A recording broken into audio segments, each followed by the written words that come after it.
Hello friends. अब तक के ऑप्शन के सीक्वेंस में हमने जाना कि कॉल ऑप्शन क्या होता है, पुट ऑप्शन क्या होता है, in the money, at the money, out of money options क्या होते हैं, ऑप्शन में इंट्रिंसिक वैल्यू क्या होती है, टाइम वैल्यू क्या होती है। वैसे ही ऑप्शन के सारे ग्रीक्स, डेल्टा, वेगा, थीटा, गामा, ये सारे हमने अलग अलग वीडियोस में देख लिए। लेकिन अब तक हम लोग सिर्फ ऑप्शन बाइंग के बारे में बात कर रहे थे। आज के वीडियो में हम जानेंगे ऑप्शन सेलिंग के बारे में, जिसको हम ऑप्शन राइटिंग भी बोलते हैं। तो दोस्तों, मेरा नाम है अलंकार और मेरे YouTube चैनल पे आपका स्वागत है। तो हम हमेशा बोलते हैं कि रिटेलर्स सिर्फ ऑप्शन बाय कर सकते हैं, ऑप्शन सेल नहीं कर सकते, क्योंकि ऑप्शन सेलिंग के लिए ह्यूज कैपिटल लगता है। तो वो क्यों लगता है और उसका रीजन क्या है, ये हमें इस वीडियो में जानना है। तो जैसे कि हम जानते हैं, या मैंने अपने पहले भी वीडियो में बताया कि जो ऑप्शन बायर होता है उसकी रिस्क बहुत ही लिमिटेड होती है।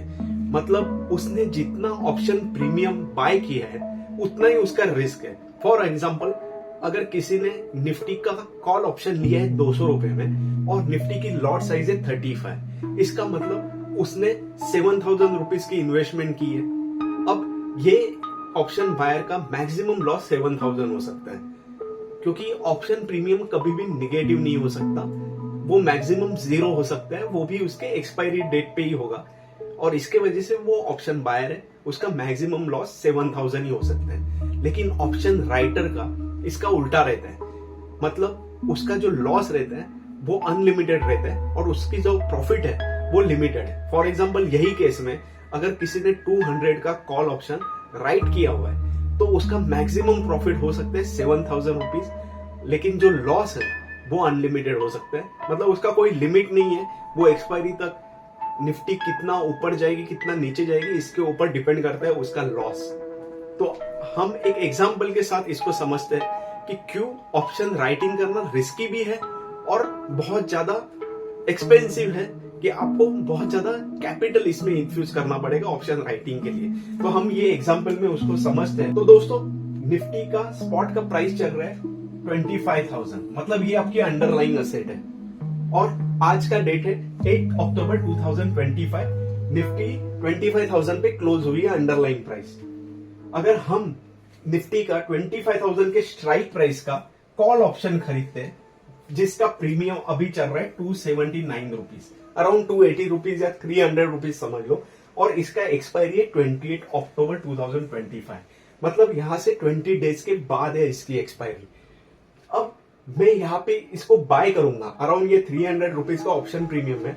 मैं अगर इसको बाय करूंगा तो मुझे अराउंड 10,000 रुपीज पे करने पड़ेंगे, ब्रोकर के पास रखने पड़ेंगे, और उसके बाद ये ऑप्शन मुझे मिल जाएगा।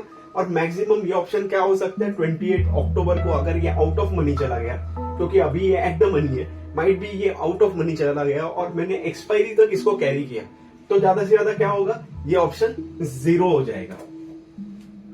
लेकिन अगर यही ऑप्शन में राइट करता हूं, सेल करता हूं, राइटिंग, WRIT, राइट, तो जब हम इसको शॉर्टिंग बोलते हैं, वैसे ही इसका अलग नाम है राइटिंग।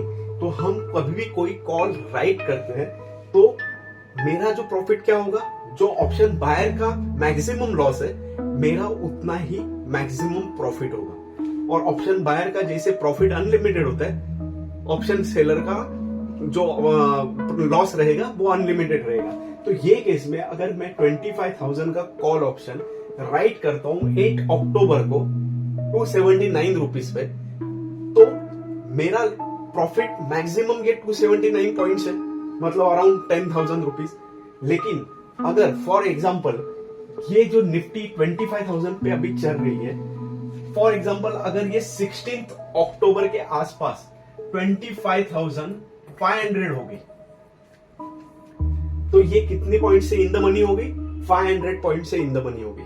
मतलब इसका ऑप्शन प्रीमियम कम से कम 500 रहेगा, प्लस इसमें 50 पॉइंट की आप टाइम वैल्यू पकड़ लो, क्योंकि अभी भी 12-13 दिन है एक्सपायरी के लिए, तो इसकी वैल्यू हो जाएगी सपोज 550 रुपीज। मतलब ये 300 है या 280 है, 280 से ये 550 तक चली गई, मतलब अराउंड 270-280 पॉइंट्स का मुझे नुकसान है ऑलरेडी, क्योंकि मैंने 270-280 पे बेचा है, अब प्राइस चल रही है 550। फॉर एग्जाम्पल, अगर यही निफ्टी एक्सपायरी के दिन तक 25,000 की जगह ये चली गई 26,000 पे,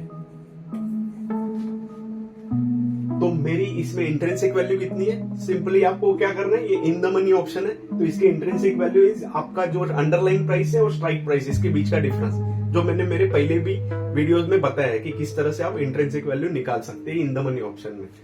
तो यहाँ पे आपकी जो प्रीमियम हो गई कम से कम 1000, क्योंकि एक्सपायरी है तो एक्सपायरी के दिन आपके टाइम वैल्यू वैसे भी जीरो हो जाएगी, तो बचेगी तो सिर्फ intrinsic value in the money option में। तो यहाँ पे जो आपका ऑप्शन है उसका प्रीमियम की वैल्यू हो जाएगी 1000 रुपीज।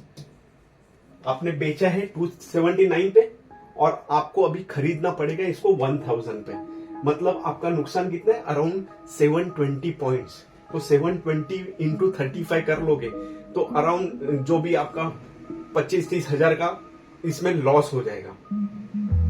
तो यहाँ पे अगर आपका ये मैक्सिमम जीरो हो जाता तो मैक्सिमम आपका प्रॉफिट क्या होता? 10,000, लेकिन यहाँ पे आपने 25 to 30,000 का लॉस किया। अब ये निफ्टी 26,000 पे क्लोज हो रही है 28 अक्टूबर को, माइट भी ये 26,500 भी हो सकता है, 27,000 भी हो सकती है, डिपेंड करेगा। अगर मार्केट में उस टाइम पे बहुत बड़ी अच्छी न्यूज आ गई और मार्केट ने बहुत बड़ा मोमेंटम ले लिया तो ये कुछ भी हो सकता है, 26,000 की जगह 27,000 भी हो सकते हैं, 28,000 भी हो सकते हैं, क्योंकि आपके पास अभी भी 20 दिन है। 20 दिन में मार्केट 2,000-3,000 पॉइंट्स भी ऊपर जा सकता है। इसके लिए इसको बोलते हैं कि आपका जो लॉस है राइटर का वो अनलिमिटेड हो सकता है, और यही अनलिमिटेड लॉस को सेट ऑफ करने के लिए एक्सचेंज आपको क्या बोलता है?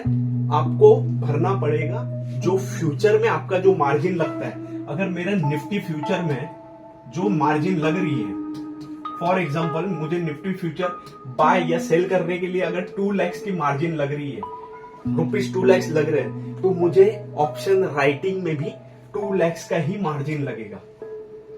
तो वो ऑप्शन सिर्फ 200 रुपए का रहे या 10 रुपए का रहे, अगर मैं कोई आउट ऑफ मनी वाला भी ऑप्शन बेच देता हूं, अभी निफ्टी चल रही है 25,000 पे, और अगर मैं 25,500 वाला कॉल बेच दूं फॉर एग्जांपल, और उसकी प्राइस अभी है सपोज 20 रुपए, 20 रुपीज उसका प्रीमियम चल रहा है, 500 पॉइंट्स अभी भी आउट ऑफ मनी है, और लेकिन अगर एक्सपायरी तक मेरी निफ्टी हो गई 26,000, तो वो 20 रुपीज का प्रीमियम का भी वैल्यू हो जाएगा 500 रुपीज, मतलब उसकी भी रिस्क अनलिमिटेड है, भले वो आउट ऑफ मनी है। तो आउट ऑफ मनी केस में क्या होगा?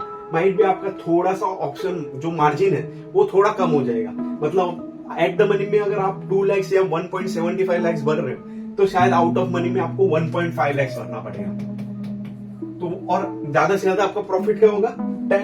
20 इंटू 35, ज्यादा से ज्यादा आपका प्रॉफिट 700 रुपीज होगा।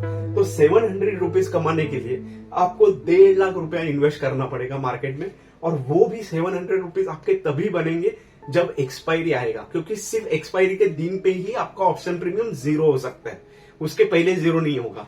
तो ये पूरा का पूरा 20 पॉइंट्स लेने के लिए, प्रॉफिट लेने के लिए आपको एंड तक रुकना पड़ेगा, और आपको 1.5 लाख की इन्वेस्टमेंट फंसा के रखनी पड़ेगी आपके ब्रोकर के पास, एक्सचेंज के पास ये मार्जिन रखना पड़ेगा। और यही रीजन है कि रिटेलर्स के पास इतना फंड होता नहीं है, और वो बाइंग के लिए 1.5 लाख में तो वो 10, 15, 20 ऑप्शन भी खरीद ले, लेकिन यहाँ पे 1.5 लाख लगा के सिर्फ वो एक ही ऑप्शन सेल कर सकते हैं। और यही रीजन होता है कि ऑप्शन में रिटेलर्स हमेशा बाय करते हैं। लेकिन दोस्तों अब रियलिटी में क्या होता है, जो ऑप्शन बाय करता है ना, हमेशा उसका ही लॉस ज्यादा होता है, क्योंकि because of theta value, because of theta. तो थीटा जो एक बड़ा ऑप्शन ग्रीक है जिसके ऊपर मैंने ऑलरेडी एक वीडियो पोस्ट किया हुआ है, तो वो क्या होता है, आपका हर दिन पे ऑप्शन प्रीमियम कम कम करते जाएगा। तो आप समझ लो ऑप्शन कैरी करने का मुझे वो चार्जेस देना पड़ रहा है मार्केट को। तो यही होता है सीधा सीधा थीटा, कि अगर मेरा 200 रुपए का मेरा ऑप्शन है जो मैंने बाय किया है, और अगर इसका थीटा हर दिन का 10 रुपया है, तो हर दिन ये ऑप्शन में कुछ भी हो, ये प्लस हो या माइनस हो, इसमें से 10 रुपए डेली का कटते ही जाएगा। अगर निफ्टी किधर भी नहीं हिली तो भी ये 200 का दूसरे दिन 190 रुपीज हो जाएगा। तीसरे दिन अगर वापस साइडवेज रही निफ्टी तो अपने आप 180 हो जाएगा। तो हर दिन ये थीटा वैल्यू गिरती जाएगी, और जिसके वजह से आपका ऑप्शन बायर जितनी देर उसको होल्ड करते रहेगा उतना ही उसका नुकसान होते जाता है। और ऑप्शन राइटिंग करने के लिए जैसे मैंने बताया कि बहुत बड़ा फंड लगता है, और यही रीजन होता है कि रिटेलर्स हमेशा ऑप्शन बाय करते हैं। और as per SEBI 93% of the retailers जो ऑप्शन ट्रेडिंग करते हैं they lose money in the market. और अराउंड लास्ट 2 साल में इंडियन रिटेलर्स ने अराउंड 2 लाख करोड़ रुपया मार्केट में गंवाया है। तो ऑप्शन इट्स अ रियलिटी कि हमेशा ऑप्शन बायर लॉस करते हैं और ऑप्शन राइटर सबसे ज्यादा पैसा बनाते हैं, क्योंकि जो ऑप्शन राइट करते हैं वो जनरली होते हैं इंस्टीट्यूशन जिनके पास बहुत ज्यादा फंड्स होते हैं, और हमेशा वो बहुत ही ज्यादा far out of money options right करते हैं और बहुत आसानी से पैसा बना लेते हैं। और ऑप्शन बायर सबसे बड़ी रिटेलर गलती ये करते हैं कि आउट ऑफ मनी ऑप्शंस खरीदते हैं, और वो भी नजदीक के एक्सपायरी की, जिसके चांसेस बहुत कम रहते हैं कि वो ऑप्शन इन द मनी आ जाए। जब तक वो strike price in the money नहीं आएगी आपके ऑप्शन की वैल्यू आपको मिल ही नहीं सकती, क्योंकि उस दिन अगर वो ऑप्शन आउट ऑफ मनी हो गया तो आपकी इंट्रिंसिक वैल्यू और टाइम वैल्यू दोनों भी जीरो हो जाती है उस दिन, और उसके वजह से ऑप्शन बायर का नुकसान हो जाता है। तो दोस्तों ये वीडियो में यही है। आगे के वीडियो में हम लेके आएंगे ऑप्शंस की अलग अलग स्ट्रेटेजीज कि किस तरह से ऑप्शंस को हमारे फ्यूचर्स के सामने हेज कर सकते हैं, इक्विटी पोर्टफोलियो के सामने हेज कर सकते हैं, ऑप्शन राइट करके हम दूसरे ऑप्शन को बाय करके किस तरह से अलग अलग स्ट्रेटेजीज बिठा सकते हैं। इसके ऊपर हम अलग अलग वीडियोज लेके आएंगे ऑप्शन स्ट्रेटेजीज के ऊपर। तो हम बहुत ही जल्द मिलेंगे दूसरे वीडियो में, तब तक के लिए गुड बाय।